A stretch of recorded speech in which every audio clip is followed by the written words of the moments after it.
No one pressed the doorbell. No one called me or something. It was just on top of the doormat in front of the door. It has some weird entries, like the first one. Ethel, 24th of February, 1811. 27th March, 1841. Is this a prank? Why are these random people's birthdays and death dates mentioned here? Was exactly what I thought at that moment.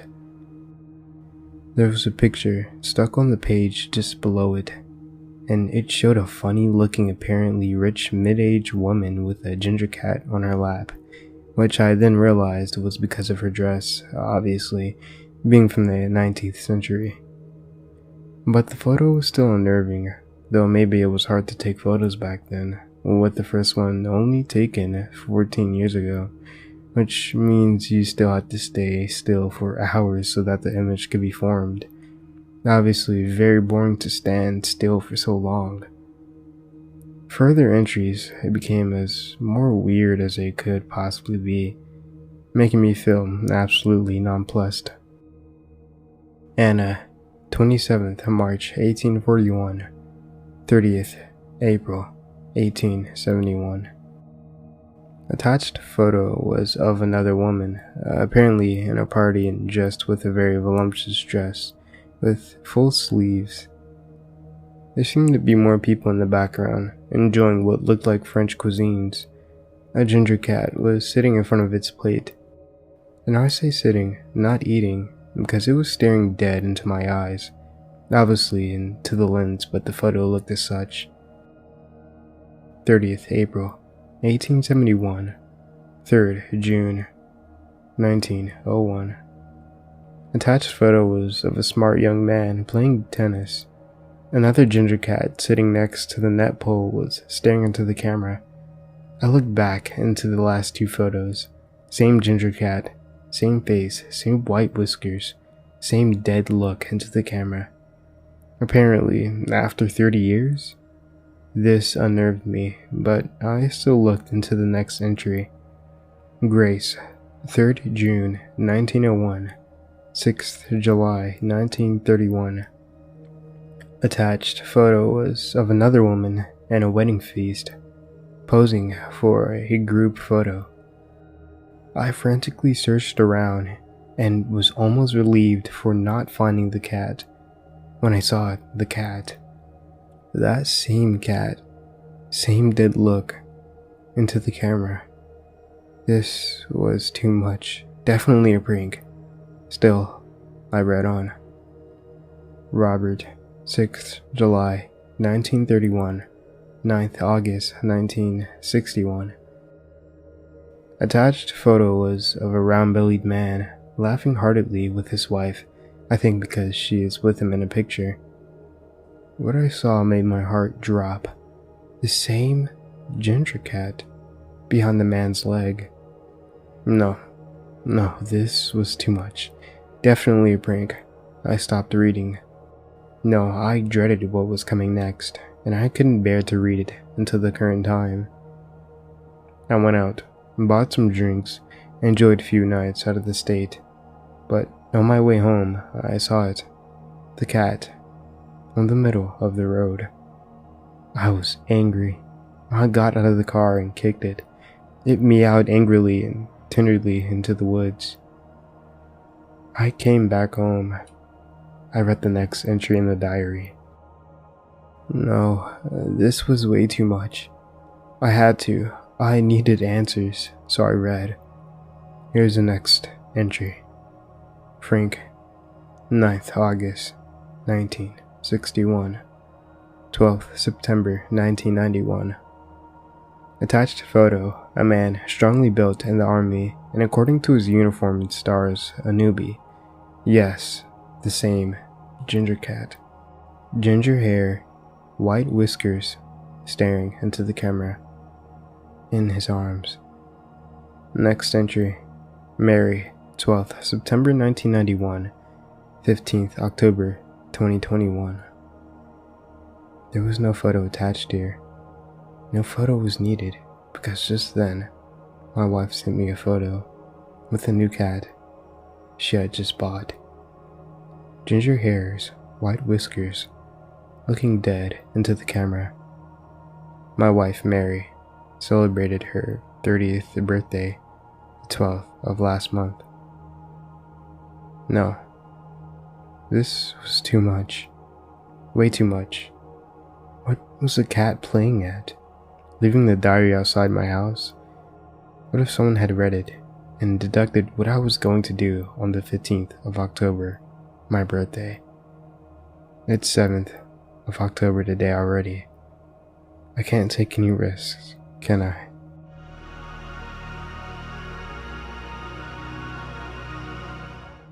Hi everyone.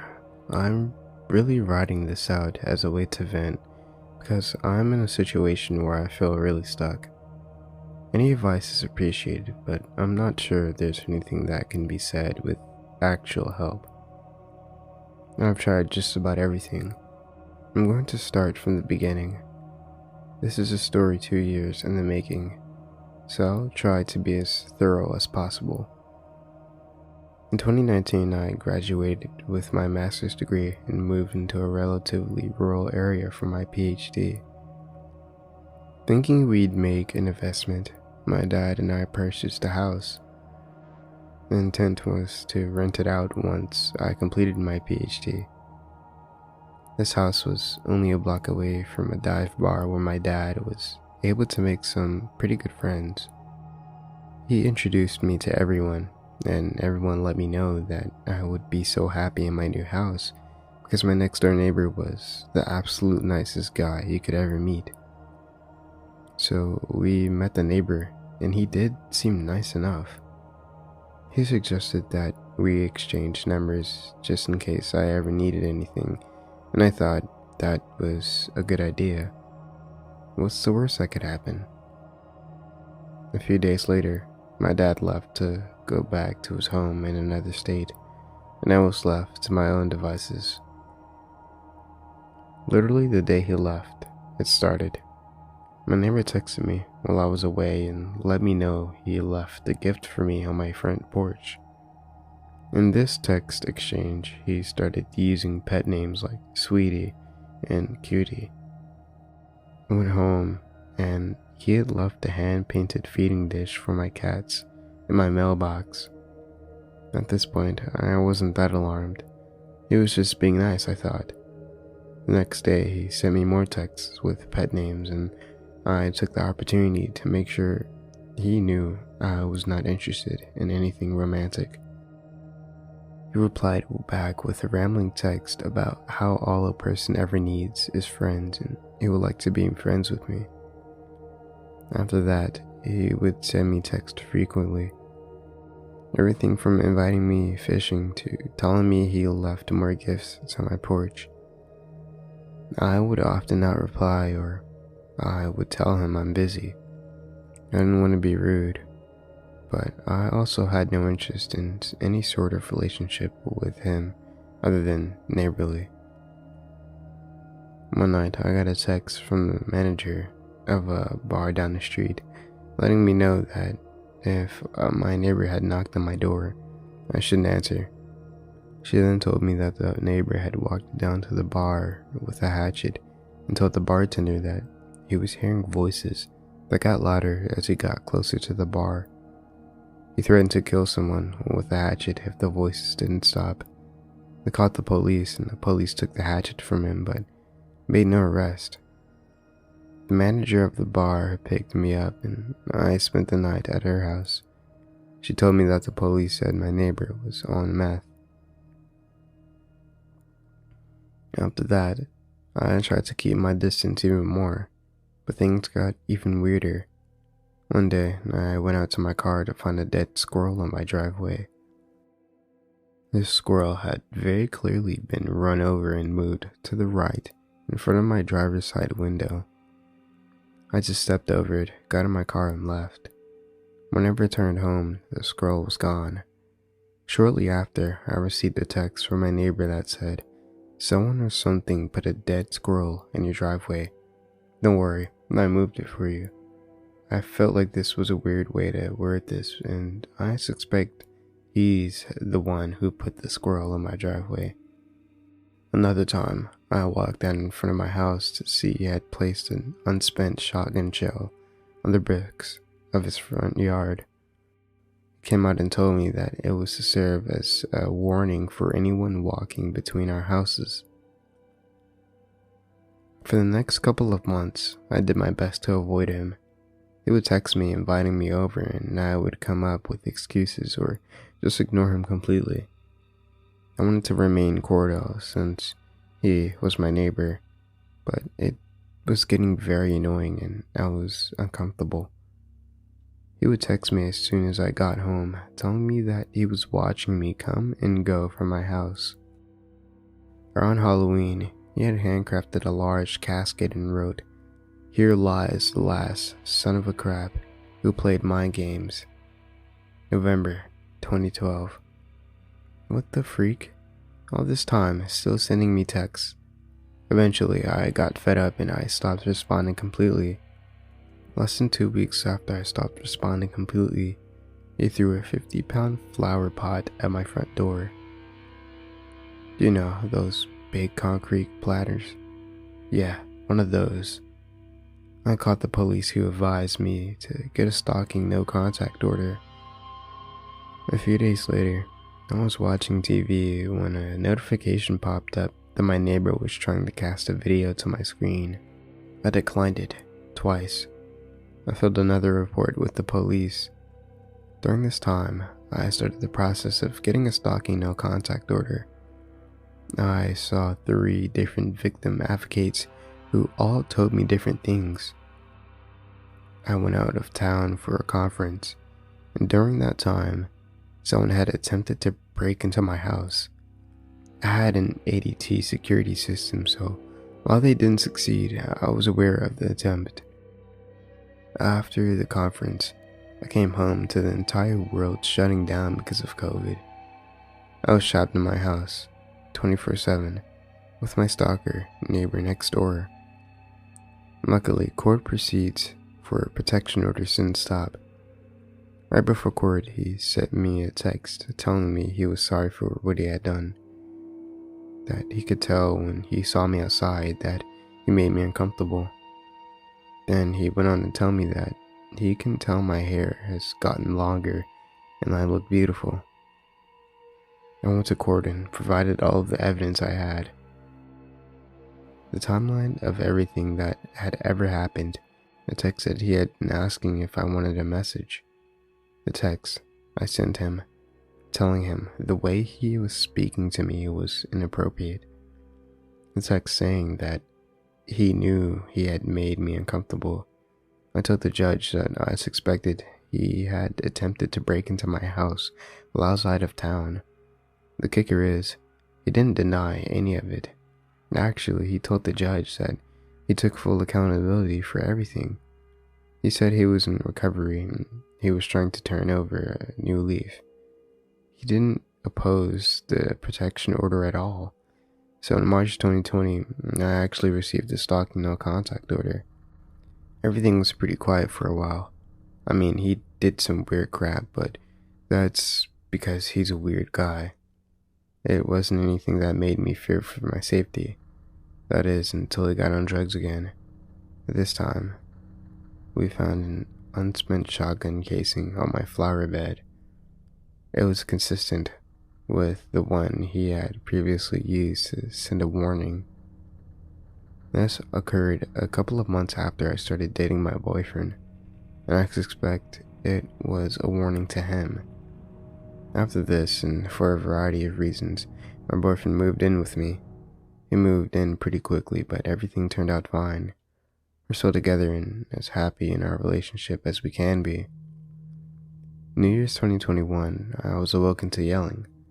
I turned on my security cameras and got footage of him sticking his head out his window and screaming obscenities at my bedroom window for about 7 minutes. It didn't sound like a long time, but when your stalker is screaming threats and obscenities, 7 minutes is a long time. He called me a harlot. He said, "Happy freaking New Year." He said he was going to blow up his house with his gas line. I got the police, who responded. They told me that he never said my name, so they can't prove it was a violation of protection order. The officer said, and I quote, "There's nothing illegal about yelling in your own house." We left without even speaking to him. All I could do at this point was do my best to avoid him. I parked on the street because my driveway is pretty close to his front porch. I got used to living with my curtains drawn. I always made sure my cameras were charged, all 5 of them. Yes, because of him, I spent over $1,000 on cameras. Every inch of my yard is covered. Since then, he's been seen by me and by other neighbors talking to people who aren't there, going outside and screaming nonsense. Things like, "I have Cheerios on my necklace." This basically brings me to the last week. In the morning, I was getting ready for the day when I heard screaming. "Someone is going to die over this sweatshirt." I turned on the cameras. I got footage of him walking around the alley behind my house, screaming, "Are you freaking proud? How about I get my shotgun? I'll get everybody all fired up." I called the police. Once again, they didn't charge him with a violation of the protection order. Instead, they gave him an ordinance violation for disturbing the peace. The police told me that it seems like he's off his medicine again, and that was that. They left. Last night, I was awoken to hammering outside my window at 1 a.m. He was cutting down his privacy fence horizontally. I called the police for a noise complaint, and they just told him to stop, and that was that. As I write this, he's outside continuing to horizontally cut down his privacy fence. That means the privacy fence only stands about 3 feet tall now. This was one thing that made me feel relatively safe about hanging out in my backyard, and now that's gone. All of this to say, I'm freaking tired. I just want to live in a house where I can be sure that my neighbor won't try to kill me, where I can feel confident that he's not going to try to break in. My boyfriend and I are trying to buy a house to move, but it's difficult. I'm a PhD student, so I don't make very much money.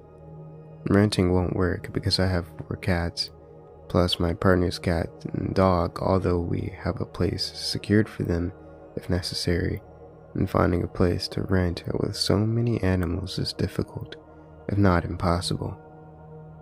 I refuse to rehome them, so maybe it's partially my fault I'm stuck in this situation. We should be able to save up enough money within a few months, but until then, I'm stuck. I just want to know what else to do. I'm tired, I'm angry, so I figured I'd write this to vent. If you made it this far, thanks for reading it all. There's still so many different instances that I've left out. I'm just so exhausted.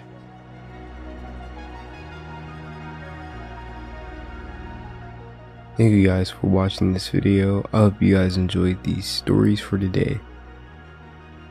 Now, thank you to each and every Redditor that participated in today's video, and their names will be down in the description, so be sure to go check them out.